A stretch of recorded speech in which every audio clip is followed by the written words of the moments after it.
لو كنت فاكر ان صاحبك اللي في الرايحة وفي الجاي هيقول لك يا ابو طويلة سامعني هناك صوتي واصل فوق او يا قزع يا قصير، متزعلش منه، زي دول بيبقى فيهم احقاد جوه احقاد من اللي زيي واللي زيك. او يا تخين يا فشلة، مرة يصبغ شعره، مرة يتخن نفسه، واد عجيب. او يا رفيع يا خلة. قوم انا من هنا، لا قوم اتكل على الله يمشي.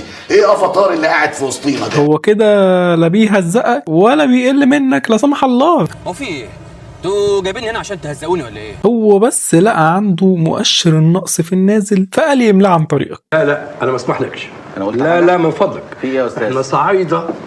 وانت اللي على حق وهو اللي على باطل، وهقول لك الدليل عشان تبقى حاطط في كرشك اللي بيعايرك بيه بطيخة صيف. دي قناة 5 جد، وده برنامج اصل بداية يلي عاوزين تعرفوا اصل بداية التنمر. خليني بقى اقول لك ان التنمر مش بس اللي انت سمعته ده، ومش بيتوقف على الطريقة اللي انا لسه قايلها لك دي. التنمر بيبتدي من القلب. ايوه زي ما سمعت كده، القلب هو اللي بيحدد ده تنمر بجد ولا هزار ولا فلتة لسان. مش كل هزار صاحبك بيهزره معاك يبقى تنمر، مش كل كلمة اتقالت لك من حد عزيز عليك وقت غضب يبقى معايرة مثلا. يعني مثال، لو في شخص عنده السمع ضعيف شوية ودخل في مشادة كلامية مع شخص عزيز عليه، فوهم بيتخانقوا كده الشخص اللي مش بيسمع كويس قال له انت بتعلي صوتك عليا ليه؟ قام التاني ردد وقايل له عشان انا عارف انك مش بتسمع كويس مثلا. يعني هنا طبعا صدمة قوية جدا، يعني لو حطينا نفسنا مكان الشخص ده، خصوصا انها جت من اقرب الناس ليه. خليني بقى اقول لك هنا ونرجع من الاول خالص، ان القلب هو هنا اللي بيحدد هل الشخص ده فعلا كان يقصد يجرح ولا يتريق، ولا هي مجرد فلتة لسان وقت غضب. طيب انا ليه حبيت ابتدي الموضوع بالمثال ده؟ عشان بس افهمك في الاول ان مش كل شخص حسيته انه بيتنمر عليك يقصد كده. طيب نرجع لأصل بداية التنمر. هو التنمر أصلا ابتدى ازاي؟ في الحقيقة الموضوع ملوش بداية محددة. يعني ايه؟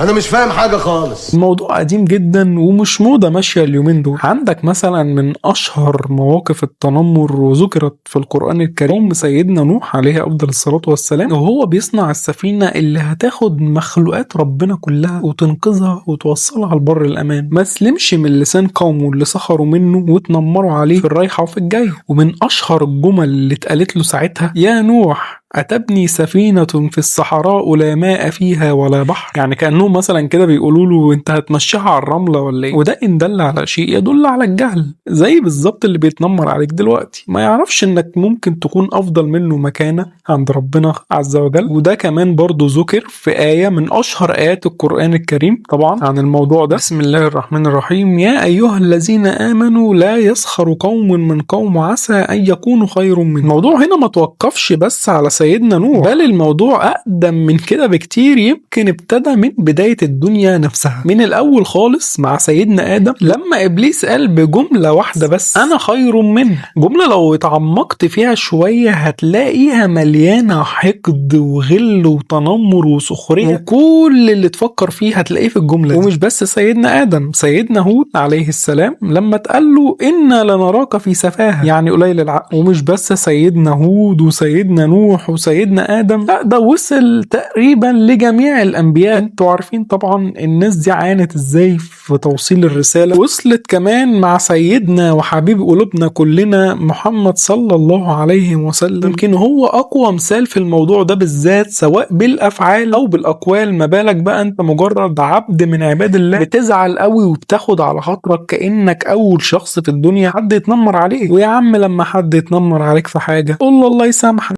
ده عبيط ده ولا ايه؟ يلا. وفي النهاية ومن وجهة نظري المتواضعة، التنمر حاجة من الحاجتين في الإنسان اللي بيتنمر على الناس، يا مرض يا جهل. وانت بدورك مطلوب منك تبقى شفاء للمريض وعلم للجاهل ومش عدو للاتنين. وفي النهاية بتمنى يكون الفيديو عجبكم. متنساش تدعمنا بلايك واشتراك في القناة. خش خد لك لفة هتلاقي حاجات كتير تفيدك. سلام.